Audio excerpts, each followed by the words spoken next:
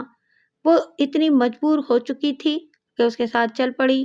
آگے جا کر اسے چاندنی میں 2 آدمی کھڑے نظر آئے۔